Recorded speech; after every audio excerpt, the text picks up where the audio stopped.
2001 সালে যে ভোটের ব্যবধানে আমি যে অর্জন করেছিলাম, এবার কমপক্ষে তার চেয়ে 3 গুণ বেশি ভোট পেয়ে বিজয় হব ইনশাআল্লাহ।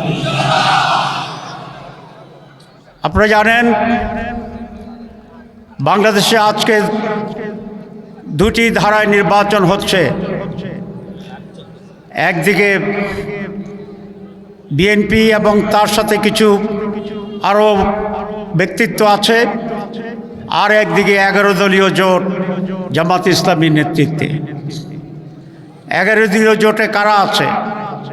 সেখানে বাংলাদেশের সমস্ত ইসলামী দলগুলো আছে, ওলামায়ে কেরাম আছেন। সেখানে 71 সালের জীবিত একমাত্র মুক্তিযোদ্ধা বীর বিক্রম,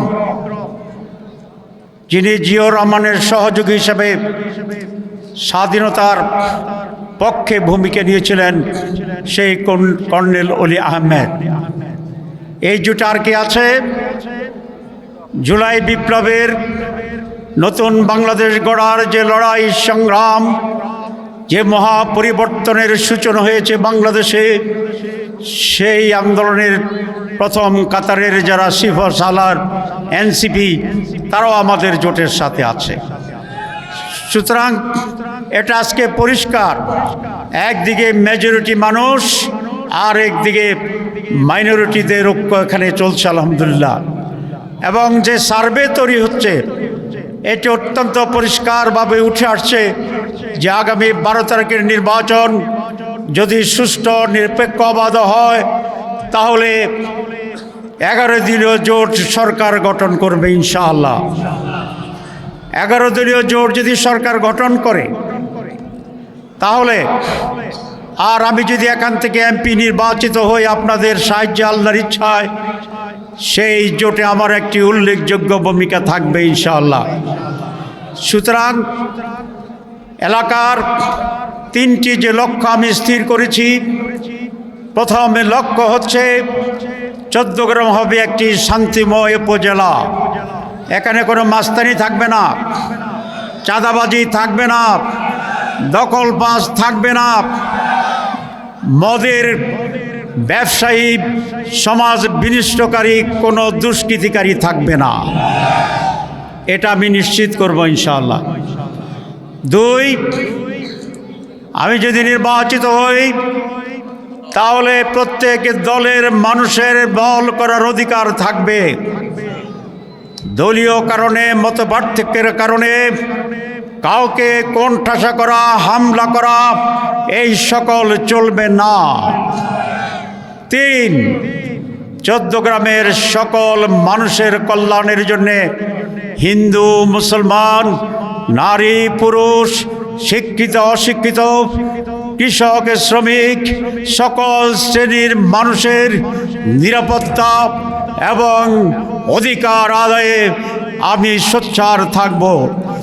4, চৌদ্দগ্রামে রাস্তাঘাট, স্কুল, কলেজ, মাদ্রাসা, বিভিন্ন যে উন্নয়নের প্রয়োজন, ইনশাআল্লাহ অগ্রাধিকার ভিত্তিতে সেগুলোর সমাধান করা হবে।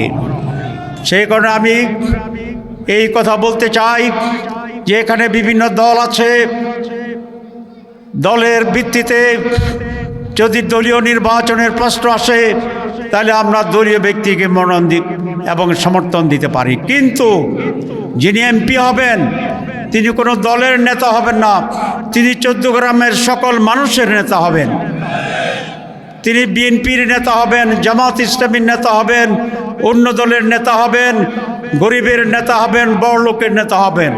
সুতরাং দলীয় দৃষ্টিভঙ্গি নয়, যাকে ভোট দিলে চৌদ্দগ্রামের মর্যাদা উন্নত হবে, যাকে ভোট দিলে চৌদ্দগ্রামের ম্যান্ডেট নিয়ে জাতীয় আন্তর্জাতিক পর্যায়ে ভূমিকা পালন করতে পারবে, যাকে ভোট দিলে উন্নয়নের অনেক অপূর্ণ জিনিসকে পূর্ণতা দেওয়া যাবে, যাকে ভোট দিলে মানুষ নিশ্চিন্তে তার জীবনযাপন করতে পারবে।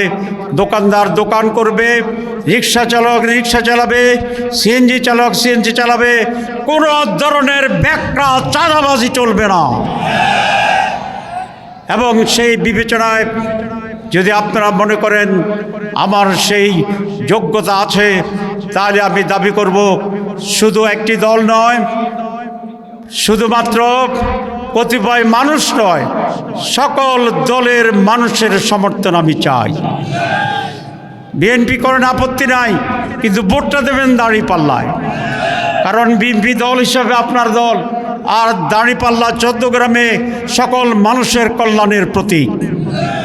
আলহামদুলিল্লাহ 14 গ্রামে আজকে সেই পরিবেশ আমরা দেখছি। আমি যখন 91 সালে নির্বাচন করেছিলাম, তখন জামাত ইসলামের বাইরে আপনারা আমাকে সমর্থন দিয়েছিলেন। আমি যখন 2001 সালে নির্বাচিত হয়েছিলাম, তখন আমরা 4 দলীয় জোটের ক্যান্ডিডেট ছিলাম, কিন্তু আমি বলতাম যে আমি 4.5 দলীয় জোটের ক্যান্ডিডেট। 4 দল তো দিছেই, আওয়ামী লীগের একটা অংশ সেই সময় আমাকে ভোট দিয়েছিল। আজকেও যে নির্বাচনে আমি আছি, আপনারা স্টেজে দেখেন চেয়ারম্যানদের ভিতরে কেউ বিএনপি করত, কেউ জাতীয় পার্টি করত,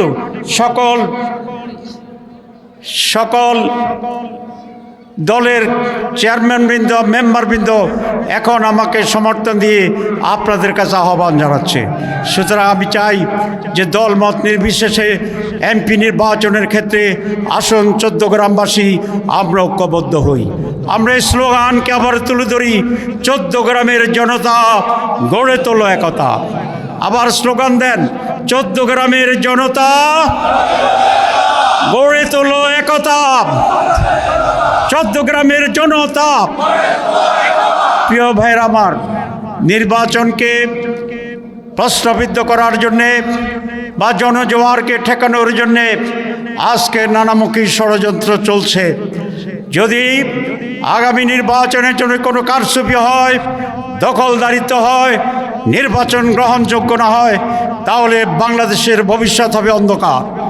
আমি সেই কারণে প্রশাসনকে, সরকারকে, ইলেকশন কমিশনকে বলবো, সারা দেশে পর্যাপ্ত ব্যবস্থা গ্রহণ করার জন্যে। কেউ কেউ কথা শুনি এখানে নাকি সন্ত্রাস করবে। আমি একটু আগেই কাদের থেকে আসছি, সন্ত্রাসীদের কয় চোখ? সন্ত্রাসীদের চোখ কয়টি? হাত কয়টি? মাথা কয়টি? আপনাদের চোখ কয়টি? হাত, মাথা। আপনাদের 2 হাত দেখান। সন্ত্রাসীরা দেখো, তোমাদের 2 হাত, শান্তিকামী মানুষেরও 2 হাত। যদি এই কেন্দ্রে গণ্ডগোল করতে আসো, জনগণ সে হাতকে চুরমার করে দিবে। আমি আপনাদেরকে আহ্বান জানিয়ে এই কথা বলতে চাই, সুষ্ঠু নির্বাচনের মাধ্যমে দুর্নীতিমুক্ত সমাজ গড়াই জামাত ইসলামী এবং 11 দলীয় জোটের লক্ষ্য। সবাইকে ধন্যবাদ।